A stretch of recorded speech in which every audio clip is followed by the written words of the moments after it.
여러분, 오늘 소개할 이야기는 정말 충격적입니다. 중국에서 온 교환학생 리가 한국에 오기 전까지 돌솥 비빔밥이 중국 음식이라고 굳게 믿고 있었다는 사실 믿기시나요? 그런데 한국에 와서 그 진실을 알게 된 순간 리는 엄청난 충격에 빠지게 됩니다. 도대체 무슨 일이 벌어진 걸까요? 돌솥 비빔밥의 진짜 정체가 밝혀지면서 그녀가 겪은 충격과 반성의 순간을 지금부터 자세히 들려드리겠습니다. 안녕하세요. 저는 베이징 대학교에서 국제관계학을 전공하고 있는 3학년 학생 리입니다. 사실 저는 최근 굉장히 당황스럽고 충격적인 경험을 했습니다. 그것도 제가 절대 가고 싶지 않았던 나라에서 말이죠. 그 나라가 어디냐고요? 바로 한국입니다. 사실 저는 한국에 대해 큰 관심이 없었습니다. 중국이 워낙 크고 강대국이니 한국 같은 작은 나라는 우리에게서 많은 영향을 받았을 것이라고 생각해왔습니다. 우리는 5,000년의 역사를 자랑하고 한자를 비롯한 수많은 문화가 한국에 뿌리를 두고 있다고 믿어왔으니까요. 그러니 저는 자연스럽게 한국이 우리 중국의 영향 아래에서 발전해왔다고 생각했습니다. 그런 제가 교환학생으로 한국에 가야 한다니 얼마나 실망스러웠는지 말로 다 할 수 없었습니다. 사실 저는 일본에 가기로 되어 있었거든요. 그런데 갑작스럽게 같은 과 친구인 리웨이가 맹장염에 걸리면서 제가 대신 한국으로 가야 한다는 소식을 듣게 된 겁니다. 교수님께서 저를 부르셔서 이렇게 말씀하셨죠. 리, 내가 일본 대신 한국에 가져야 할 것 같아. 이미 모든 준비가 끝난 상태라서 취소하기 어려워. 솔직히 말해서 그 순간 화가 치밀어 올랐습니다. 저는 중국에서도 한국에 대한 소식은 별로 들어본 적이 없었고 한국어도 배워본 적이 없었습니다. 그런데 내가 한국에 가서 무슨 경험을 하게 될까? 라는 생각에 머릿속이 복잡해졌습니다. 비행기표를 받고 가방을 싸면서도 여전히 기분이 좋지 않았습니다. 사실 중국에선 한국이 우리의 영향을 받았다는 이야기를 듣기만 했으니 큰 기대를 하지 않았죠. 그래도 가서 그들이 얼마나 중국을 존경하는지 직접 보면 되겠지라는 생각으로 마음을 다잡았어요. 한국 사람들이 저를 존경하는 눈빛으로 맞이할 거라 믿었죠. 결국 저는 이렇게 결심했습니다. 좋아, 가서 우리의 위대한 중국을 보여주고 오자. 비행기 안에서 잠시 한국어 공부를 했습니다. 안녕하세요. 감사합니다. 정말 이 정도로만 준비했습니다. 어차피 한국 사람들이 중국어를 할 줄 알 거라 믿었거든요. 우리 중국이 그들에게 얼마나 큰 영향을 미쳤는지 그들이 당연히 알아줄 거라 생각했습니다. 그렇게 자신감 가득한 마음으로 한국으로 향했죠. 인천공항에 도착했을 때 첫 번째 충격이 저를 찾아왔습니다. 생각보다 공항이 크고 현대적이었어요.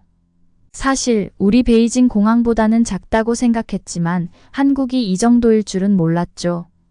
하지만 그 순간에도 중국이 더 크고 발전된 나라라는 생각에 흔들리진 않았습니다.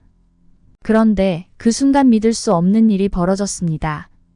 저는 환전을 하려고 공항에서 두리번거리다가 한 중년 남성이 다가와 중국어로 말을 걸어왔어요. 그는 자신을 조선족이라 소개하며 저에게 환전을 도와주겠다고 했습니다. 같은 중국인이라고 믿었기에 그에게 1,000위안을 건넸습니다. 하지만 그는 사라졌고 저는 사기를 당한 사실을 깨닫게 된 거죠. 그 순간 한국에 대한 첫인상이 완전히 바뀌었습니다. 사기를 당한 후 저는 믿기 힘든 현실을 마주해야 했습니다. 공항에서 한참 동안 멍하니 서 있다가 비로소 제가 얼마나 순진하고 어리석었는지 깨닫게 되었죠. 중국인이라고 쉽게 믿었던 제 자신이 너무나 후회스러웠습니다. 그날 밤 공항 벤치에 앉아 한국에 대한 기대와 중국인으로서의 자부심이 모두 한꺼번에 무너지는 기분이었습니다. 그 후 몇 날 며칠 동안 저는 그 사건에 대한 분노를 억누르지 못한 채 지냈습니다. 그리고 한국에 대한 불신과 경계심이 점점 커져갔습니다. 한국은 안전한 나라가 아니구나. 그리고 한국인들도 그렇게 믿을 만한 사람들은 아니야 라는 생각이 머릿속을 떠나지 않았습니다. 그러나 더 큰 문제는 이 사소한 사건이 제가 그 나라에 대해 갖고 있던 모든 편견을 강화시켰다는 점이었어요. 한국은 중국보다 뒤떨어진 나라야. 중국이 없었으면 존재하지 못했을 거야 라는 생각을 하게 됐죠. 그때까지도 저는 한국이 중국의 영향을 크게 받았고 그들이 우리에게서 배운 것들이라며 무시하는 마음을 가지고 있었어요. 하지만 시간이 지나면서 새로운 사건들이 제 생각을 조금씩 바꾸기 시작했습니다. 며칠 후 학교에 가기 위해 서울의 지하철을 타고 이동하던 중이었어요. 지하철은 아주 깨끗하고 조용했으며 사람들이 질서정연하게 줄을 서서 타고 있었습니다. 그 모습이 제가 예상했던 것보다 훨씬 더 발전된 도시의 모습이었죠. 베이징이나 상하이에서도 볼 수 없는 질서와 청결이 눈에 띄었고 불편한 마음이 조금씩 사라졌습니다. 그날 학교에서 만난 한국인 학생들은 모두 저를 친절하게 대했습니다. 그들은 저에게 도움을 줄 때마다 항상 괜찮아, 문제 없어라고 말해주었죠. 처음엔 그들이 단지 겉으로만 친절한 척한다고 생각했지만 시간이 지날수록 그들의 친절함이 진심이라는 걸 느끼기 시작했습니다. 그러던 어느 날 한국인 친구가 저를 경복궁에 데려가기로 했습니다. 한국의 전통 문화를 접해볼 수 있는 기회라고 했죠. 처돌솥 비빔밥에 대해 배운 이후 저는 한국에 대한 시각이 크게 바뀌었습니다. 사실 처음 한국에 올 때만 해도 제가 배운 중국의 역사와 문화 중심적인 사고에 사로잡혀 있었습니다. 중국의 문화가 우수하고 한국은 그 영향을 받은 나라일 뿐이라는 생각을 무의식적으로 가지고 있었던 것이죠. 하지만 한국에 와서 직접 경험하고 배운 것들은 저의 이러한 사고방식을 하나씩 무너뜨리기 시작했습니다. 돌솥 비빔밥을 통해 느낀 것은 단순히 음식에 대한 이해를 넘어서 문화와 역사에 대한 새로운 시각이었습니다. 한국에서 만난 많은 사람들은 자신들의 문화에 대해 깊은 자부심을 가지고 있었습니다. 그들은 단순히 다른 나라의 영향을 받아 문화를 형성한 것이 아니라 자신들만의 독특한 전통과 역사를 발전시켜 온 것임을 알게 되었습니다. 특히 친구와의 대화를 통해 알게 된 비빔밥의 상징성은 그저 음식을 넘어 공동체 의식과 조화를 중시하는 한국의 철학을 나타내는 중요한 문화적 요소임을 깨달았습니다. 중국에서는 종종 주변 국가들의 문화를 중국의 것으로 흡수하려는 경향이 있습니다. 조선족의 음식과 문화를 중국의 일부로 설명하고 그 기원에 대한 이야기나 역사적 맥락을 무시하는 경우도 있죠. 저는 이러한 시각을 자연스럽게 받아들였고 돌솥 비빔밥도 중국의 것이라고 생각했지만 한국에서의 경험은 그러한 생각이 잘못된 편견이라는 것을 일깨워 주었습니다. 돌솥 비빔밥은 한국의 고유한 역사와 정체성을 담고 있는 음식이었고 중국에서 조선족이 이어받아 먹는다고 해서 그것이 중국의 문화로 변하는 것은 아니었습니다.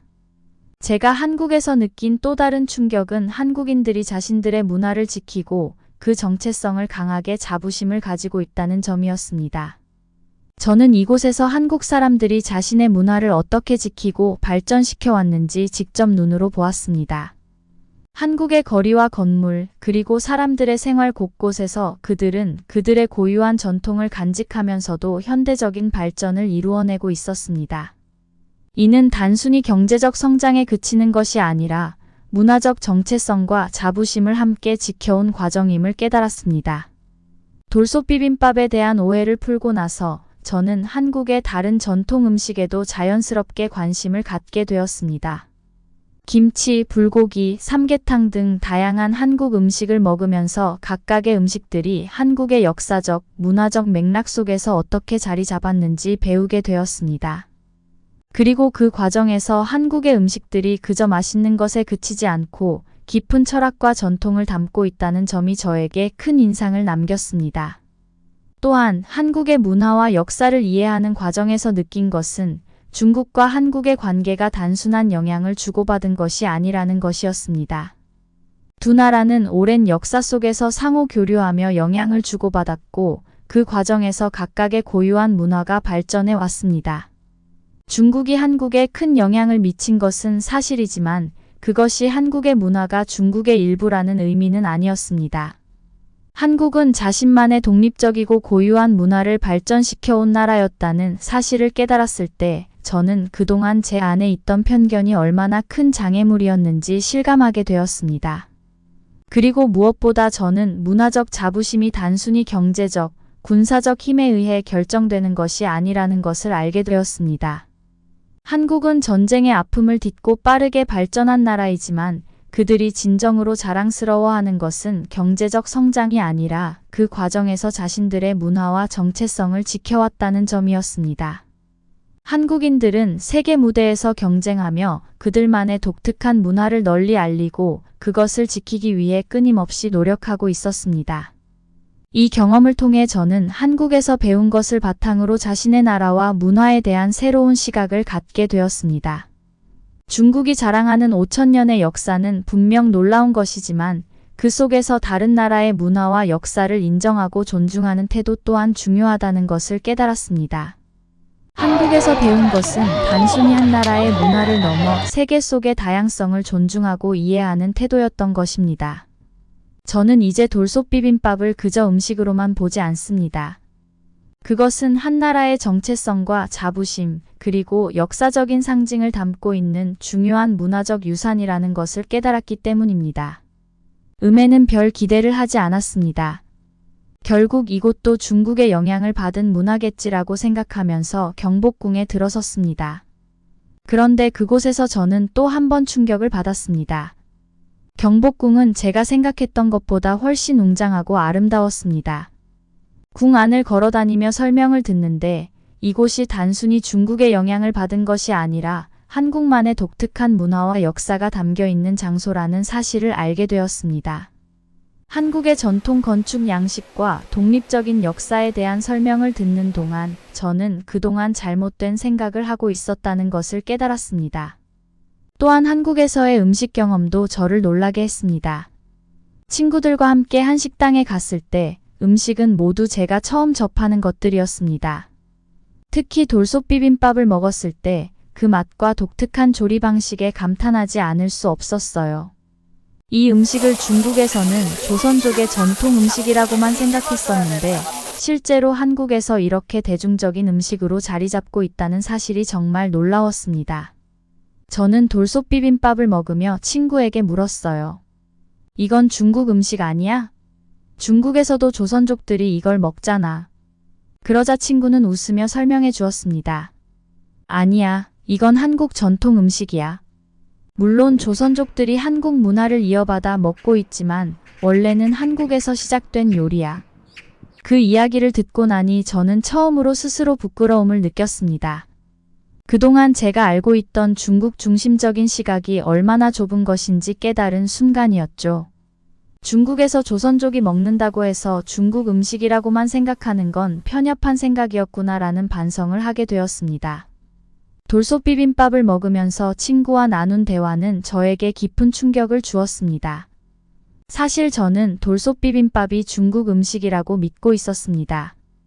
조선족들이 중국에서 이 음식을 많이 먹기 때문에 자연스럽게 중국의 전통 음식으로 생각했던 것이죠. 그런데 한국 친구는 돌솥 비빔밥이 한국의 전통 음식이라는 설명을 해주었습니다. 처음에는 그 말을 쉽게 믿을 수 없었습니다.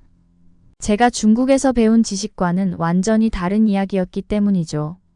하지만 친구는 더 자세하게 설명해 주었습니다. 돌솥 비빔밥은 조선시대부터 내려온 한국 고유의 음식으로 다양한 나물, 고기, 그리고 밥을 돌솥에 넣고 고추장과 함께 비벼 먹는 방식입니다. 돌솥은 음식을 따뜻하게 유지해주고 밥이 눌어붙으면서 나는 고소한 맛이 이 음식의 큰 매력 중 하나라고 했습니다. 특히나 돌솥 자체가 한국에서 오래전부터 사용된 조리 도구라는 이야기에 저는 깜짝 놀랐습니다.